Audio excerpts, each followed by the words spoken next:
Hey everybody, welcome to Top Chef Fantasy League, the podcast whose hosts would absolutely pass out if they cut their hand open. Ooh, I've done it. I mean, You've done it? I once cut my finger with a little butter knife, which was serrated. Okay. And I did get very lightheaded. A serrated butter knife?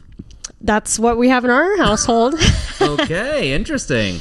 I'm your host and commissioner, Mike Cavalon. With me is my co-host, Sierra Cato, who once cut her finger on a serrated butter knife in the kitchen. And another special guest, while Iffy is away, he is the composer of the theme song for this very podcast you're listening to. Please welcome Dylan Van Auken. Thank you very much. It's an honor to be here. It's an honor to have you here. Okay, so right up top, I just want to make a quick announcement. You will be listening to this episode on Monday, May 27th, which means in 2 days, on Wednesday, May 29th, MasterChef starts on Fox. You know, we've been getting a lot of questions. What are you guys going to do when the season of Top Chef is over? And we have made a decision. We are going to cover MasterChef. We'll become MasterChef Fantasy League. How are you feeling about this? You got a big smile on your face. I mean, it's huge. You know, I've definitely watched MasterChef before, but not as faithfully as Top Chef. But I think just the fact that we can roll right into something new that's still like food cooking related, chef related, it's going to be great. And a first dive for us as a podcast into the expansive Gordon Ramsay universe. Oh, very exciting. Dylan's a huge Gordon Ramsay fan. Are you a MasterChef person? I'm not a MasterChef person. I was a big Hell's Kitchen fan growing up. And then I used to live in the UK, and he has a ton of shows over there that aren't over here. Got really into a couple of his shows over there. Pitch me like the best UK show from Gordon Ramsay that we don't have here. He has a show called The F Word, which is sounds very on brand. And he intros it. The F stands for food. Oh, good. It's very nice. Perfect. But yeah, they bring in like a different group of non-chefs to run a restaurant of his, like for a day, essentially. Yeah. It's restaurant. And then, kind of. Yeah, okay. Well, we can get on board with that. A group of firefighters who like have to man the kitchen for the day. Oh, that's fun. And like they can pass or not, and it's kind of a competition. Some go through. Okay. It's a cool concept. Yeah, I'm a big fan. Yeah. All right, great. So yes, the first 4 episodes of MasterChef traditionally are audition episodes. It's sort of like the beginning of American Idol, where we're not doing any actual competition. You're just kind of like, showing us a bunch of bozos and then kicking them off the show so we can get to the people. Right. So if you want to follow along and do MasterChef Fantasy League, I would recommend watching the next 4 weeks. Sort of treat it like spring training or the NFL Combine. You're doing some talent scouting. You want to see who you think the strongest competitors are, but we will start in earnest about 4 weeks in, which should be the exact week that Top Chef ends. It should work out perfectly. Awesome. Yeah. Oh, also, heads up. I'll cut this part out. There's a on-off switch on that mic. Just make sure you're not hitting it. Yeah. Great. Cool. Awesome. Initial reactions to this episode. I wrote down it's a big points episode because we got some people coming back from Last Chance Kitchen. What'd you guys think of this week's episode? Yeah, anytime it's whatever finale of Last Chance Kitchen, you're getting a lot of points from people coming back. And then, I think specifically for your team, definitely a good points episode. Yeah. And I was like, I think for me, it was because we watched it together, Dylan and I, as a highlight, seeing Torch in his element. Torch. Okay, let's just talk about Lots Torch. of thoughts about Torch. Hit me with your Torch thoughts, Dylan. Mixed feelings about Torch. I feel like Torch probably has an extensive criminal record for some reason. I don't know. Which is why this job is perfect for him. He's self-employed. He owns his own business. He's found an outlet. Yeah. I think Torch likes chaos. He would have been good for the chaos cuisine. Yeah.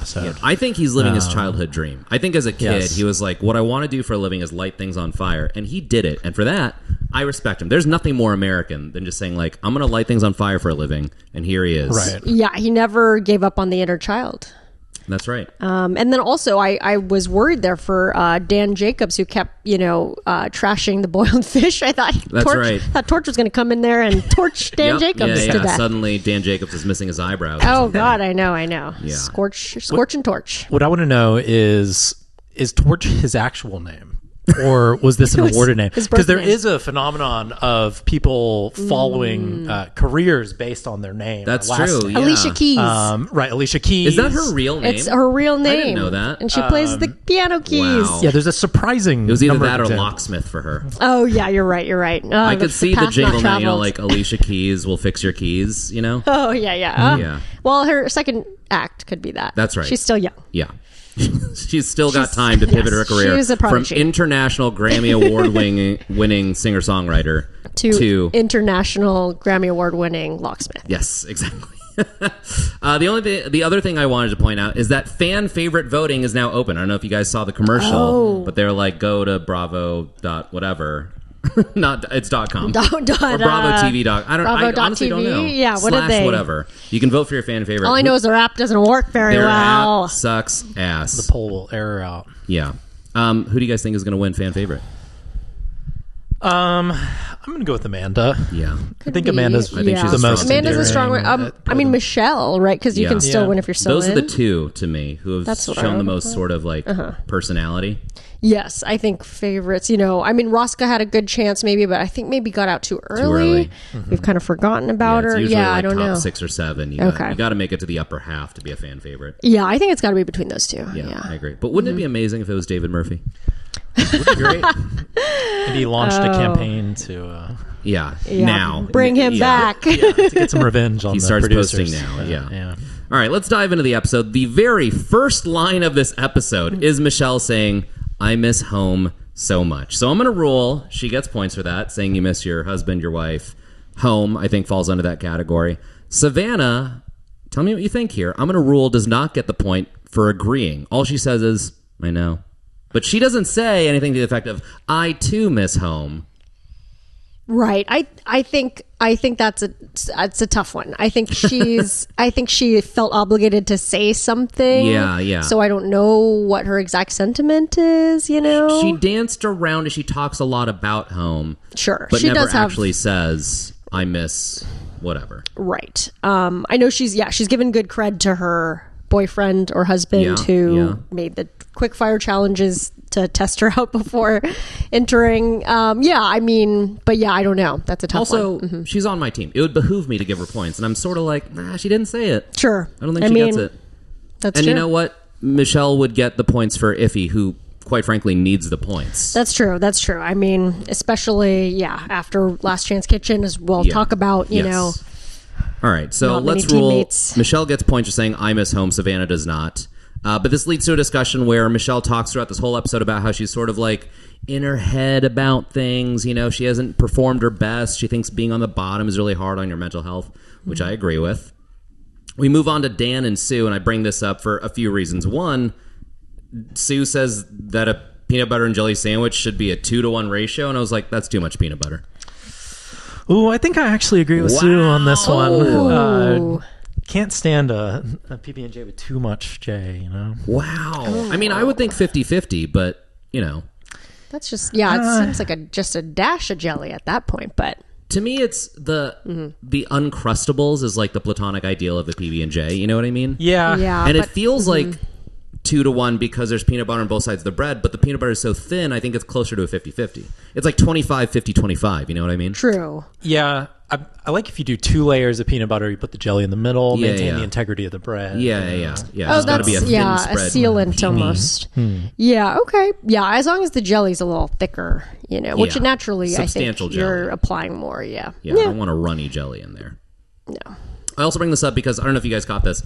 I think there's a new sponsor on the show. They did an extended shot of Fortune Favors mixed nuts that Dan was eating. Oh, yeah. I missed that. They got the sort of like Morton salt treatment where like they didn't talk about it, but the camera kind of lingered on it. Oh, then definitely. And if Dan was eating it, I mean, he loves his mixed. I don't know. He was Wisconsin nuts. Maybe it's I don't know. Brand. Is that a local I should have thing? Googled it because Morton was. I mean, it's not local as they commented on our Instagram. Right. It's a global brand, as we know, but has a plant or whatever, a specific headquarters in. And Wisconsin? now I hope Fortune Favors replies to us when we post this podcast. Yeah, we'll have to tag here's them. our company story or whatever. Right.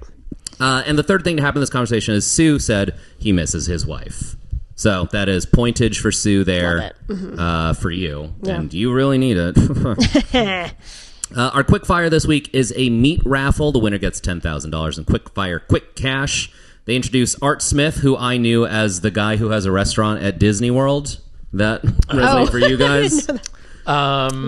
I guess he was one of the early famous Southern chefs. Yes. Which I guess I know. I have been to his restaurant in Chicago. Okay, brag. And he was Oprah's personal chef for many years. Yeah. I think that's how he built his name. I think a lot of Americans probably went the same. They fall into one of two camps. Either, oh, that's Oprah's chef, or, oh, that's the guy at the restaurant at Disney World. Is it a nice only restaurant two at Disney World? Is it a fancy? Because they have some fancy restaurants. They have some fancy restaurants. I think his is a little more broadly appealing. I think he was smart enough to read the crowd at Disney World and go, I don't need to cook fancy. I'm going to make like really good, you know, like fried chicken and meatloaf and stuff. Sure. I think it's called like Down Home or Homecoming or something like that. Yeah. So that's the vibe. Sounds about right.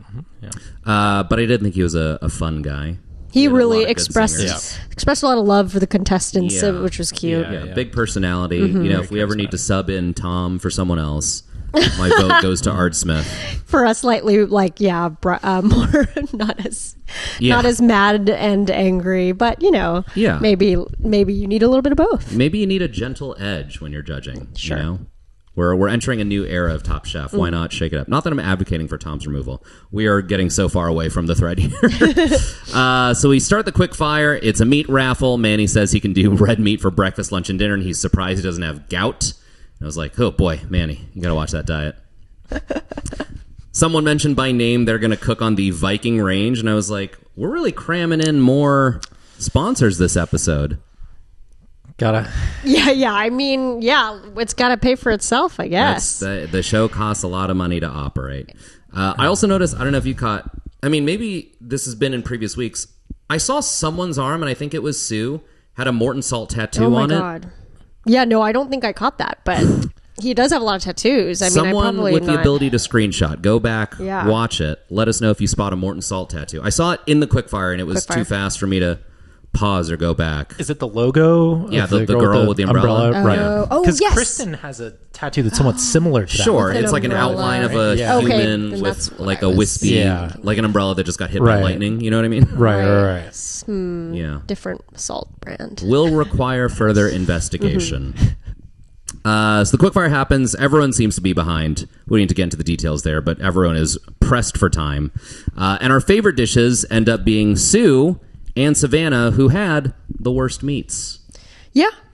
But yeah, I mean, I think in some ways, like, Sue, he was really, like, it kind of brought him comfort. Or he was like, oh, you know, we could write this all the time. Yeah. So I feel like it kind of worked out. Yeah. And then sometimes when you get the worst ingredients, because, of course, I mean, Manny had first choice and got the great Wagyu. It's like more pressure because, you know, better be good. Yeah. Versus, you know, it's kind of like getting the extra time, right, when people are like getting 5 more minutes or whatever. The judges tend to be a little harder on those guys.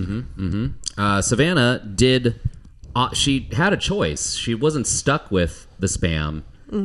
She was like, I'm gonna go for corned beef, and I think everyone was sort of taken aback by that.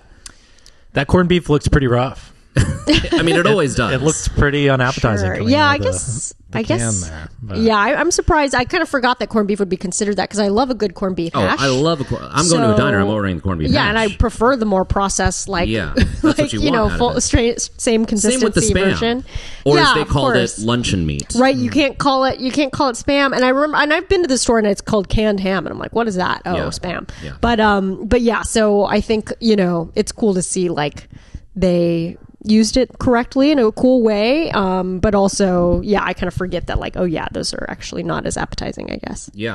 But I was pleasantly surprised with Savannah's confidence in going for the corned beef, and it paid off because she won. She is finding her groove. Her winnings are now up to $18,000. Congratulations to Savannah and to me for having her on my team. On the bottom, we have the other four people on the bottom, 2 on top. Weird ratio, but I guess everyone else's was that bad. Yeah. Manny, Michelle, Danny, and Dan all on the bottom there. The elimination challenge, they said, we won't tell you just yet. Change into something comfy, and we'll meet you out back. This is the point in the episode where Laura turned to me and went, but out back is where you get shot. It wasn't very, they looked a little scared. They're like, wait, what? It was ominous. What are we doing? I mean, imagine you're on a cooking show and they tell you, take off your chef whites put away your knives and follow me behind a building. And put these over your eyes. Yeah, that's got to be terrifying. Yikes. But they take him to the beach, and we find some of the all-stars from Top Chef. Gregory, Shota, Mei Lin, Sarah, Justin, and Jeremy standing around a fire. I love seeing Mei Lin on the show. I don't know if you guys have been to a restaurant here. Okay, yes. We're big here we go. So we did watch, we watched her season of Top Chef. We're big fans then. And then we went to her Nightshade restaurant. See, I miss Nightshade because we miss it. I know. It opened right before it closed in the pandemic. And I was so I only moved to LA in 2019, then 2020 happened, and they closed. I never got to eat at Nightshade. Now what's in that spot is Camphor, which we've been to too, which is great. But it's great. We just really liked Nightshade. Probably the biggest casualty of the pandemic in LA, in my opinion. Bummer. Yeah. But Sierra actually very generously got me for my birthday last year tickets to this event that May was cooking, like a small Maker's Mark event. Sure. That May was making like 3 courses for. Nice. So we got to try some of her food there. Okay. We do have a selfie with her. We do have a picture with May. Okay, we got to I'll post that. Throw that up right here. And then Daybird. Daybird is great. Which is great. Daybird. And still open. So if you're visiting the LA area, check out Daybird. Mei Lin's cooking. Get some caviar on your chicken sandwich. So good. The elimination challenge is to do a fish boil, and like we said, Dan hates it, which I don't blame him for. I was watching this and I was like, this doesn't look good. With respect to the fine people of Wisconsin, it felt like there's a reason this tradition has not expanded beyond Wisconsin. It's because it looks terrible. Yeah, every time they remove the fish from the pot and we're kind of like separating out the portions, it didn't look very appetizing. As I think Danny says, he's like, I mean, how do you impart flavor into fish when you're just boiling it in water for 8 minutes? I know. And then, it looked, when they removed it the first time, it looked kind of like, we have tried something called jellied eels. At least this is what kind of reminded me of. Okay. Which you'll be in the UK. Yeah. So it's like a kind of a working class meal from London. Where they would even be getting like freshwater eels out of the canals or the river. Okay. And then be able to kind of eat them for lunch. But I think they boil them anyway. It was very. It was like. Oh, was it cold? It was kind of cold and just boiled fish-like thing. And so to me, and then cross-section of that eel. So to me, when I saw the whitefish, I was like, looks like that. Pretty plain. I'm sure they put salt and everything, but not the best thing to compare anything to, but I'm sure it was. Did you know that we know surprisingly little about eels? Oh, this is my fun fact. As a human people? We've tried to study them. We don't really know how they reproduce. Oh, man. We don't really know where they come from. There's like a point in the ocean where they all just seem to come from. Oh, no. It's insane. No. That's not okay. And eels are terrifying. And then the electric part, like what's that all about? What's that all about? That's not. Hey, eels, what's that all about? What's the deal with that, eels, huh? Sorry, I'm trying to figure out how to get back to this voice. Oh, good luck. Because I have more it's insane that you set Torch's whole job is to throw kerosene on it to make the gunk on top. The way that Torch explains it is that like when you cook, you get a bunch of gunk on top. Ew, and the only gross. way to get it out is to set it on fire so that it pushes it up. And like flows out of the pot. Right. And I'm like, or just take a strainer and strain all the gunk out. Yeah, from the top use of it. A cage thing. Yeah, why such a dangerous method of removing gunk? I mean, he clearly made this up, and he's like, maybe I gotta boil it out. But also, I totally thought he was going to be a chef. But then, I mean, I guess he is a chef, but it seems like he was mainly just the fireman. Yeah. He boils stuff and then he sets it on fire. Yeah. Because I thought when Dan was like, oh no, I think I just insulted him. I was like, oh no, this guy's gonna have like a restaurant. But then throughout the whole episode, he's just throwing kerosene over fires. I think his credit was boiled fish expert. Okay. That was the lower third. Yeah. Wow. Yeah, so it's an insane method of cooking. I can't imagine this method flying anywhere else in the world. This is like truly, it felt like an American tradition. Just set boiling water on fire and then big flame, big boom. I feel like some of the kerosene fumes would get in the food too, or there was a lot of kerosene going it's enough to where it was like big if you ate this every day there would be a problem. Yeah, for sure. Anyway, so the challenge was to do one of those and feed 100 diners and Art Smith and the All-Stars. Everyone gets the same whitefish. You have to do 2 sides. I also wrote that when everyone was trying the fish boil, it felt like they're all like, oh yeah, this is good. And Dan was the only one who's like, I don't think it's good. He kept going down. The only one keeping it real. The only one that can criticize a Wisconsin thing. Right, exactly. Sure, yeah. He's part of the in-group. He can say that, yeah. There's one more twist. The All-Stars are the ones who are going to do the shopping for our chef contestants. Michelle says, whose side are they on? I was like, that's actually a pretty good question. Oh, yeah. I mean, definitely the judges' side, I'd imagine. You would think. Because they're going to be eating with them. But they were contestants, so... Some of the All-Stars were quick to criticize the dishes that they shopped for. Well, I will say that I think that a lot of the All-Stars tried to play a sort of mentor role. I'm wondering what the All-Stars were told. I'm wondering if the brief was like, hey, be a mentor for this person, or if it was like, try and screw him over. You know what I mean? Because I think that some of them tried to provide mentorship, and then some of the chefs are like, I'm not listening to that advice. Oh, definitely. Yeah. I feel like they were... Maybe they should have presented it to the chef contestants like, oh, these guys are also going to maybe like give you tip. Well, I guess that's a weird thing to say, but it just felt like they were told they're just going to shop for you, period. And then when they were giving them advice, it was like, oh, you're also giving me advice? Huh? Well, I don't have to listen to this, you know? Of course, they should have, just from the idea like these were past winners and they know what they're talking about. But I also understand, being like, well, I have a vision. I don't want to like cloud that. But right. Although in some cases, you should have. Yeah. That vision needed some clouds. Sometimes, you know what I mean? So they said, hey, here's the twist. Someone else is going to shop for you. You don't know what ingredients you're going to get until you show up to cook like 5 minutes before you start cooking. But then they got time to sit down and sort of strategize with the person who's shopping for them. I'm like, well, that kind of takes the wind out of the sails. Right. I thought it was going to be like, bye. Totally blind. Yeah. Which would have been more fun. It would have been a more fun challenge. Much more fun. Yeah. And they all ended up saying like, they bought everything I wanted. Yeah, Danny was like, exactly it's what like I wanted. I went shopping. It's like, well, you did tell them what you wanted. Yeah. I will say this was a fun way to get the All-Stars back. Seeing the All-Stars shopping, I was like, this is... A lot of All-Stars for one episode. Too. Yeah, definitely. A lot of big faces. A stacked cast. I did want to point out when the chefs are eating back at the loft, it did look like they were eating takeout. Like no one wanted to cook that day. We've talked about that on this show. So we skip over the shopping. We get to the beach. Most of the chefs are happy, like you said. Manny was like, I don't know why she gave me masa. I don't have time to make tortillas. So he does lose some points for using a store-bought item because he uses store-bought chips. What are you going to do? Did he fry the tortillas to make the chips, at least? I think he heated them up. And does that become store-bought? Or is that still store-bought? I think given that he was given masa by Maylin and didn't make it, I think that's store-bought. Although, thank you for trying to save me the points there. Justin got Danny a bath bomb. I thought that was adorable. Oh, yeah, he got him a lot of extra cute stuff. He got a candle too. Yeah, it was nice. I was like, oh, I hope you bought everything you needed. I was $40 over budget, but you'll smell amazing. But Torch has a slightly different idea of a bath bomb. Gross. Means a totally different thing to Torch. Yeah. Savannah, here's the big news of the episode. Savannah slices her hand way open. It looked painful. I recoiled. Right in the middle of the palm. Yeah, that's a really debilitating. It's like injury. In the movies when they're like, let's make a blood oath, and they run a knife down their hand. You know what I mean? Yeah. It's like, right there, right in the meat of your palm. Yeah. Like, no thanks. It looked rough. And this is where, not that I didn't respect Savannah for, but my respect for Savannah shot through the roof on this because she was so hardcore about it. She was like, I just got to push through the pain. She's like, the pain is excruciating, but I need to get my dish done. Yeah, and she told the medic, she was like, can you just cauterize it? Yeah. So you have a hot iron? Jesus. Yeah, what would she expect for that, right? Bring torch over here. Let's cauterize this wound.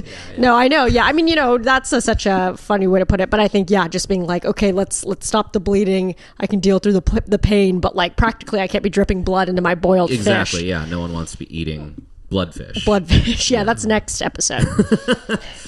This is the point where I thought, on this podcast, we try and unite cooking shows and sports. And I was like, an injury that might take a player out of the game. This is sports. Hey, here we go. So she leaves the competition after presenting her dish, which Danny helps her plate, which I thought was very nice. Danny's done. He's like, hey, what do you need?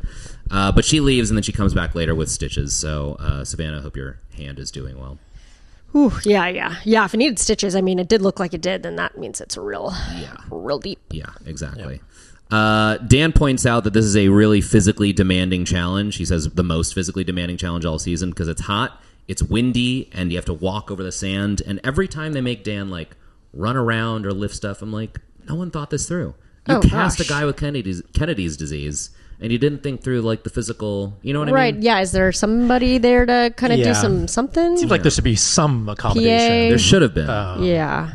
Another thing about I keep forgetting like that the beach is actually also like a lake beach, which is pretty cool because I've never been. Everybody always talks about how the Great Lakes it looks like a regular beach with ocean. Sure. And so then when I saw the beach, I was like, oh yeah, and it's like, oh yeah, of course we're not on a coast, but this is like Wisconsin's lake beach. I still can't tell whether you're saying that derogatorily or complimentary. I don't know if it's either, but I think it's just me being like, oh yeah, their beach does look like a real beach. So maybe it's a little patronizing, but yeah, it was cool. I get it. I didn't even make the connection in my brain that they weren't at a beach that I would go to out here in Southern California. I'll say this. I don't like Southern California beaches. Oh yeah, I mean they're not great. San Diego may be better than LA. Sure. I think what it is more so. Okay, let me revise that statement. I don't like the Pacific Ocean as much as I like almost any other body of water in America. It is so cold. It doesn't matter what time. Often dirty. The dead of summer, the Pacific Ocean is still freezing. Yeah, it can be kind of nice and refreshing though, because if you go in the ocean in Florida in the dead of the summer, it can be like 100 degrees. And it's really not refreshing at all. No, I want to walk into soup. Oh god! A lot of the lakes in the south, I mean, it feels like you're getting in a hot tub. God, I didn't know that. Oh well, yeah, I guess there's, but yeah, I want to not know where the line is between the air and the water. You know what I mean? Ooh, yeah, I think I prefer that as well. It's just. Yeah, I didn't even, I guess because, growing up here, I was just like, yeah, I guess that's how it is. I wonder how it is in Wisconsin. Yeah. Sure. Pretty cold. Nice lake beach.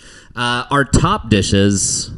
Do you have any other notes about the elimination challenge before we just dive into the dishes? To the dishes. No, I think pretty much all that. Yeah, I mean, it looked pretty intense. I think also just the eating experience must have been pretty tough, like with the wind. I think the idea of having like a beach picnic is just like the worst because I just picture sand like blowing into my food. Yeah. So I feel like that was kind of funny. But, again, who are these like 100 people that they brought out and how do we get to be them? 100 of the whitest people I can imagine. Yeah, trekking out into the sun. Walking out like zombies on the beach. I was like, that's a lot of white people. For the whitest culinary event. Yeah, boiling the blandest fish. The challenge is truly just boiled please fish. Make this bland fish taste like something, please. So our top dishes are Michelle with her Cajun boil. I underlined her peach and garlic butter sauce. I was like, every time peach, every time Michelle makes something where I'm like, I want that. I want it now. But she's super relieved. She feels redeemed because her last couple cooks were pretty bad. Also on top is Danny with his sofrito boil. Put a little salsa verde on the fish and a carrot slaw. Danny doing the carrots again. Carrot master. And Art Smith says the carrot salad he's like, I'll dream about it. It's good enough to steal. Yeah. I was really so hoping for him to say, restaurant ready or something, but it didn't happen. But yeah. Danny also the only one who brined his fish, and I think that was a really smart move. I mean, again, thinking about flavor before you have to. They love that. Boil it in water for 8 minutes, and then ironically, Dan, who hates the fish boil, is also on top with his red curry boil, fingerlings, and a coconut herb slaw. Dan just crushing it. Dan is crushing it. Really on a roll. I really didn't think he would make it this far. Yeah. And here I am. It's really cool to see. Eating crow.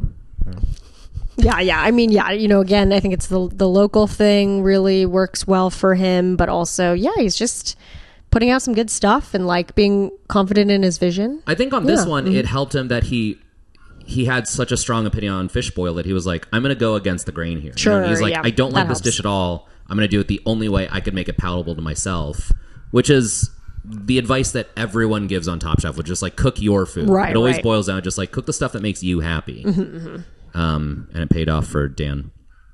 I pointed out that Dan used a broth, and then under her breath during like when they were getting their feedback, Michelle went, I should have did that. Which like it delighted me because it's like, even though Michelle is standing right next to him, also at the top, she's still like, I could have improved. I could have done better. Yeah. And I'm like, ooh, that's like champion mentality. You know Sign what I mean? Always improving. Yeah. But the winner is Danny. Art Smith said that every person at the table had him as their favorite dish.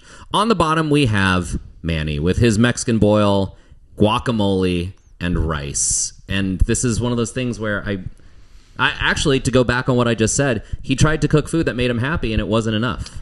Yeah, I wonder. Like, I guess I understand what they were saying, that it's safe, and he's been the chef that maybe they have seen do a lot of the same. Like last week, we were talking about how they, they were saying like, oh, looks the same. It does feel pretty subjective, where it's like, is it because they're thinking just like the guac with the chips is like not enough of a side, which is something that Malin did tell him. Yeah. But and what the judges said, they're like, it's good guac and good rice, but like, this is Top Chef. You got to step it up. You got to give us something. Right. So I kind of am like, okay, is that their it is their opinion. So would they say the same thing about other cuisines that they wouldn't know as much about? I don't know, but yeah, I mean, I think they are, repeatedly what they're probably just saying to him is like, we just want to see new and bigger swings, creative swings. It was a good dish, but it's not on the level you need to be at for the top 6. Right. You know what I mean? Also on the bottom is Savannah, which is, to be expected. I feel like they're kind of grading on a curve, But Savannah chalks it up, again, to her credit, chalks it up to mental. She was like, I sliced myself in the hand, I'll be okay. But mentally I couldn't recover, and I was just trying to like finish on time. You know what I mean? It's amazing she got all that out, despite that injury. I mean, truly, yeah. You'd think that would be a challenge ending. I do wonder, and this is always the question, especially I would imagine if you're one of the judges, but like, would it have been different if she hadn't injured herself? I wrote down one of the quotes that Kristen said, which was, "You cut yourself. I feel for that, but it's a salad. Dress a salad." Right. I see. Because there were certain things where it's like, yeah, I mean, I definitely get what Savannah was saying. Like, I don't think she was making it an excuse, but it is true that like that is going to get in your head more, and you're just juggling more things. It's kind of like, okay, am I going to be okay? And then also, can I do this? And like pivoting, because she had a couple things go wrong. So outside of just the cutting the hand, so she had to change. She was going to debone before the cook, and she switched to deboning after, and she was like, it's kind of a mix. Yeah. Which, by the way, I didn't even talk about this with the fucking fish boil, but like, when Torch presented, like, here's what a fish boil looks like, you had to debone your own fish after he served it to you, and I'm like, why? Oh, right. This is a terrible method of cooking. This was the thing with the eels. They were just chopping through the eel bones, and then you're eating the eel bones. But eel bones are like, small and edible. Sure. Right. Fish, These I are think, like has big ass hunks of white fish with like spines, and it's like, fillet this fish before you cook it. You know what I mean? Right. Anyway. Torch doesn't have the time. He's torching. He's torching. Torch be torching. Don't think fish boils are going to be the next big thing in the culinary world. Let's hear them out, everyone. Say more. No, okay. Yeah, that makes sense. Also on the bottom is Sue with his, I'm going to call it an everything boil. It's officially listed as a pineapple curry fish boil with a fish sauce beurre blanc, twice cooked potatoes, and a crispy corn miso slaw. They said it was sawdusty. They said they put all of his energy in the sauce. Gail said the pineapple butter was her favorite thing. But Tom said your dish felt like potluck. Oof. I don't know, again, if this is the exact reaction because they can edit it differently, but it felt like that potluck word was like real gut punch potluck to Sue. Was tough. And then the very next line, Kristen said, it tasted like a raw casserole before you bake it. Oh, Oof, yeah. That is tough to hear.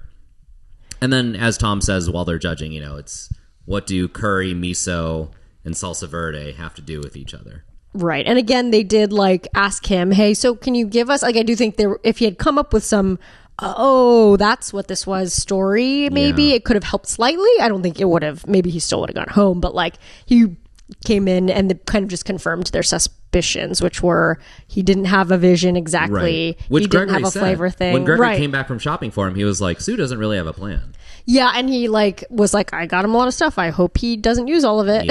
And then he did, or like kind of, And then, they did the edit between him saying that and then cutting to Sue being like, ooh, maybe I'll do this too. I'll use it all. Yeah. It was giving like, I think very like manic, like, I thought you were going to say candy it's store. Giving Last Chance Kitchen, where it's that it's too. It's a little bit more of like, here, we're going to saddle you with these ingredients. You have to use them. Sure. So he's like, been birthed in that fire and then it's like, this is so instead of making a decision for himself where he's like, here's my vision, I'm going to execute it, he was like, you give me the challenge and then I'll figure out how to make it work. And then interesting. No, that's really smart. Yeah, maybe that is kind of, it's like deserted island mentality once you come back and have all the food at your disposal. Right. Yeah. Okay, so Sue ends up going home. Tom says it's a misunderstanding of what this challenge is all about. And this is where I was like, but he's a Last Chance Kitchen master. He'll be fine. He'll come right back. Oh, man. You know what I mean? I'm like, if anyone's going to go home, first of all, as soon as they announced he was on the bottom, I was like, well, he's going to go home. They pretty much hated his dish. Yeah, there was nothing. Yeah.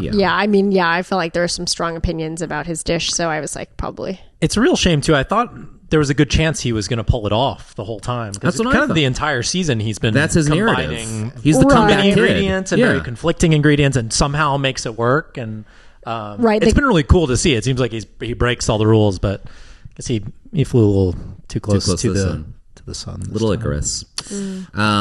But before they go, Tom also says, Savannah, it's a good thing you won the quickfire. The quickfire dish saved her because hers was also pretty bad. But I also think I'd like to think they wouldn't have sent her home because of an injury, but they might have. It's Top Chef, you know what I mean? This isn't like for kids, you know. This is like a real thing where they're like, we don't care if you're injured. We're chefs. You get injured, you keep cooking. Yeah, that is a crazy mentality, but I guess so, because they probably, they've all had horrible injuries, I'm assuming. Yeah, and I'm not advocating for that. I actually think that's we should take care of our bodies first and foremost. But I think that a lot of chefs have that tendency. It reminded me of, I'm trying to remember, Jamie. Do you remember one of the really early seasons? I want to say like season 2 or 3 of the show. This was like a whole thing where she cut herself and like had to go get stitches, and everyone's like, "Oh, Jamie's taking the easy way out." Everyone's kind of harping on her. Yes, and I think it was I think it was because she was already kind of like not everyone's favorite before that. You know what I mean? Like she kind of took the easy way out on a lot of challenges. I think. Was she the one who kept cooking scallops and then someone was like, this is Top Chef, not top scallop? Do you know what I mean? I think so. Yeah. I don't remember. That's a ways back. I'm pulling deep from the archives right here. Well, we do have the Pellegrino today. That's right. Thank you so much. I forgot to mention that. To the OG. Thank you for bringing us San Pellegrino, the predecessor to Saratoga Spring Water. As the previous furnisher. Yes, exactly. No, but when I think of like notable injuries on Top Chef, I always think of Jamie and how she cut herself. And at the time, everyone's like, "Oh, chefs should just push through that." But now I'm like, now that I'm older, that the times have changed, I'm like, no, you should get the stitches, take care of yourself. Yeah, you know what I mean? Again, it's like I think that's the case, and it's like changing to. I feel like I think of the the Olympics when everybody was like, oh, mental health things, or if you have this thing, and especially gymnastics, where it's like, okay, well, what? So then you're gonna make her do that, and then she's gonna fall on her neck and die What's for it called? you, The twisties or whatever. Twisties, yeah, that's right. When Simone Biles had the twisties, and then they harkened back to like a previous gymnast who had to still do a flip and like had broken her leg earlier, and it's like, oh my god, why are we doing this? And everybody, obviously, that's incredible, but I think there's just a changing. Or a realization that maybe that's not necessary. Yeah, winning at all costs is not really a desirable value anymore. We're going to be okay. So Sue moves into Last Chance Kitchen, which means that Last Chance Kitchen at this point in time is Laura, Amanda, and Sue, which means each one of us, you, me, and Iffy, all have one person, and it's a 3-horse race, and we're like, who's going to get the 4 points? Perfect. For their person getting back into the competition. I think makes it exciting for us. We open on Tom and Kristen driving, pointing out how cool their BMW is. Everyone take a shot for the egregious product placement. Tom explains that you need 2 victories to re-enter the competition because it's a 2-part finale. The first challenge is they're going to revisit all of this season's quickfires at the same time. So they roll in a table. It's got one thing from every quickfire that's happened this season, and you have to use all of them in one cohesive dish. I wrote down, this is genuinely very crazy. Yeah, especially because the minute they rolled it out, too, they were like, oh, no, the hops. Like, everybody was like, no. That was a hard one. It's like hops and cherries and, like, flambe and a bunch of stuff. Flambe, cranberries. No, dairy. There's at least some are more larger categories. But, even the dairy, because Laura ends up putting cheese in her baba ganoush. I'm like, that can't be good. Yeah, Wisconsin cheese and the baba ganoush. Yeah, quite a mix of cultures. It showed her tasting it like, oh yeah, that tastes good. I don't believe you. Yeah, exactly. Yeah, maybe if you can't taste one of the elements. I did write down, I love how Laura says Wagyu because she says Wagyu, and I'm like, oh, that is pleasant to listen to. The other observation I wrote down, Sue is very sweaty. Oh, yeah. By the time they're judging, his chef's apron is soaked. And I had to mention it. That's the end of episode 1. Part 2, which somehow miraculously did autoplay after I watched part 1. Oh, not for us. Yeah, man. Yeah, I'm not surprised. Once again, bravo. Get your shit together. Your app sucks ass. And this was on the NBC app, too. Oh, God. NBC Universal, get all of your apps together and fix them. Fix it.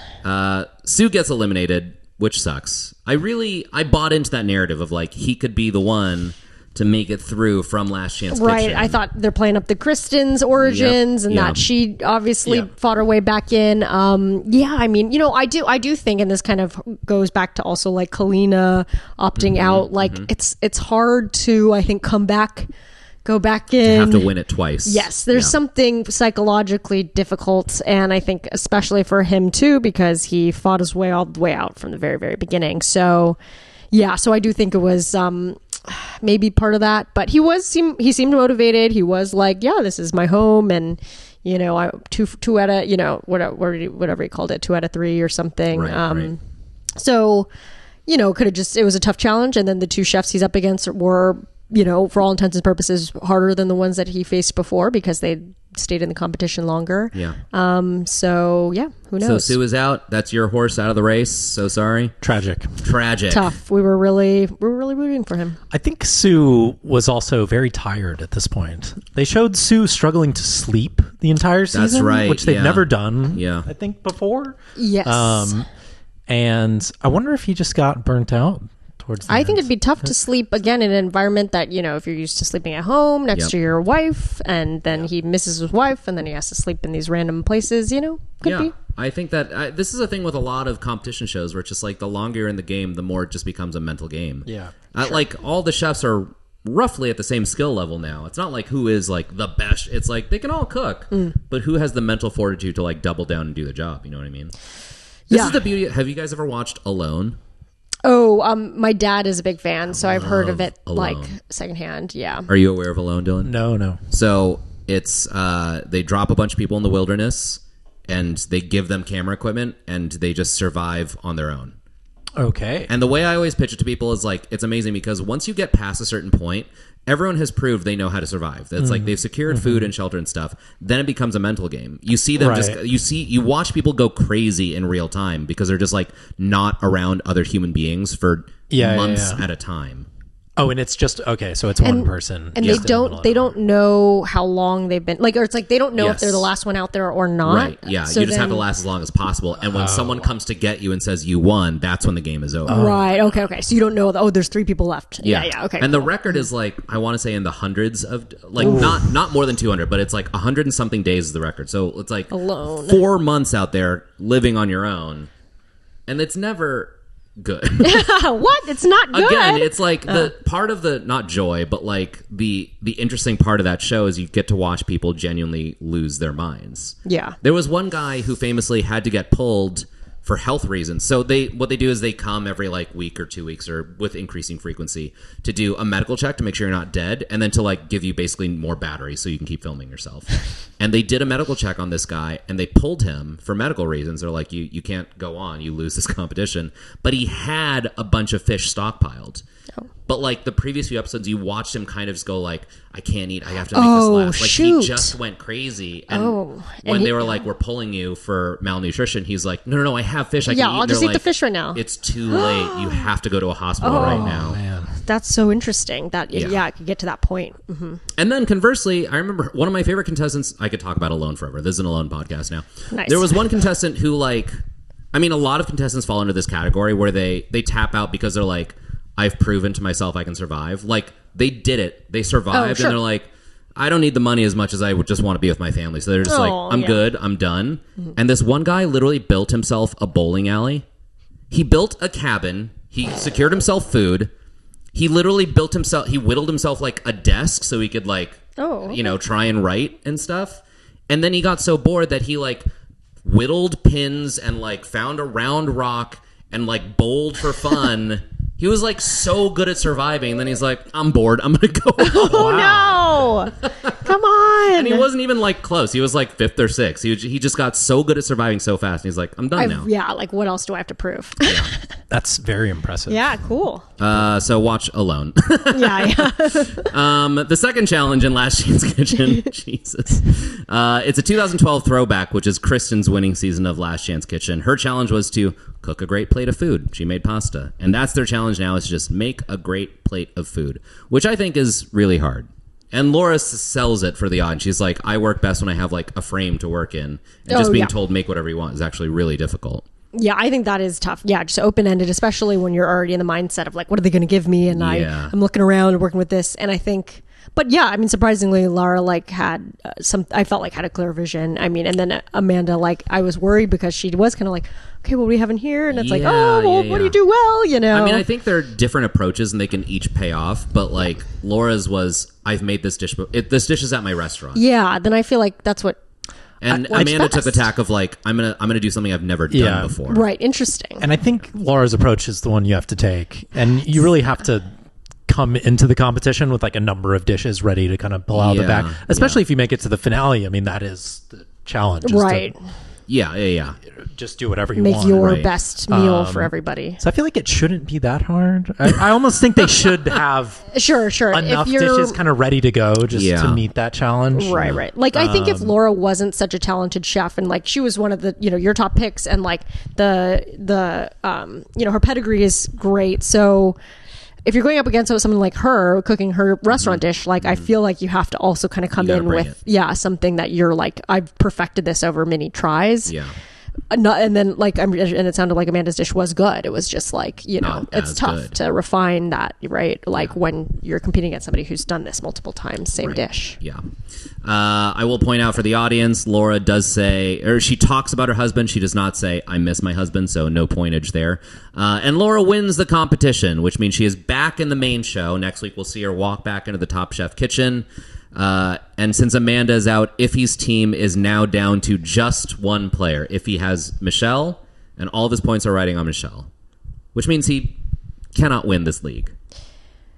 I guess not. Is that right? Yeah, because I'm trying to think like also, okay, we have some points for like picking your sous chef at the final thing. That's true. Look, which I think if Amanda all 3 of the sous chefs in the finale are on Iffy's team, maybe he could catch up to me, but I don't think he can catch up to you. Okay. Well, maybe that's why he's not here today. Right. He's checked out. He's full of shame. Yeah.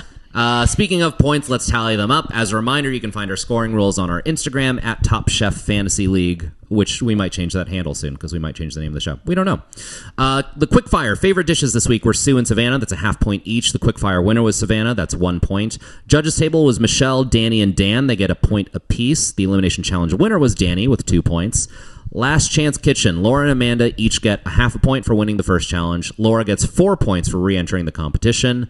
Michelle and Sue both miss their home or wife or what have you. That's plus 0.25. Manny used store-bought chips. That is minus 0.25, which means at the end of this episode, if he gains 1.75 points, I gain 5.75 points, which I was like, ho, Mike, you got almost 6 whole points this episode. That's a big score. Good, yeah. But then here you come, still somehow with 4.75 points. My Dan and Danny. Dan and Danny, it's a lethal combo. They are so good at what they do. They're doing well. Mm-hmm. Yeah, Danny's the big point getter, I think, on your team, with Dan as a close second. You chose well up top. You drafted well. So our leaderboard, as it stands right now, Iffy is at 19.75 points. I'm right in the middle still with 32.5. You are way ahead of me at 45.25 points. How you feeling? I mean, fine, but top 6 now. I lost my Sue. You lost Sue. And then, so I only have Dan and Danny in. Who are doing great, but as we've seen, some people we really root for and that are on my team, like Rasica and Sue. Yes. It just takes one episode to knock them out. So I don't want to be complacent. Right. And the preview for next week, makes Looks things like look Danny's pretty in rough. trouble. For I know, Danny. exactly. Yeah. Again, and that Yeah. would totally Very go scary. on course with some of the big swing from up to gone that we often have. In They this typically season. mislead you with those. It seems like, at least this season. That's true. Yeah, they could pull a bait and switch. That's still the case. It could have just been Yeah. a small moment of panic, and Danny's actually going to win the whole thing, but we don't know. Right. I mean, he could be on the bottom. Yeah, I mean, not get eliminated. Who knows? But And Danny he's often in crisis, it seems, in the kitchen. Sometimes. But pulls it Sure. together. Pulls it Yeah, together. yeah, at the you're last right. second. Yeah, Good that was a trend the crisis first few manager. episodes. I remember that.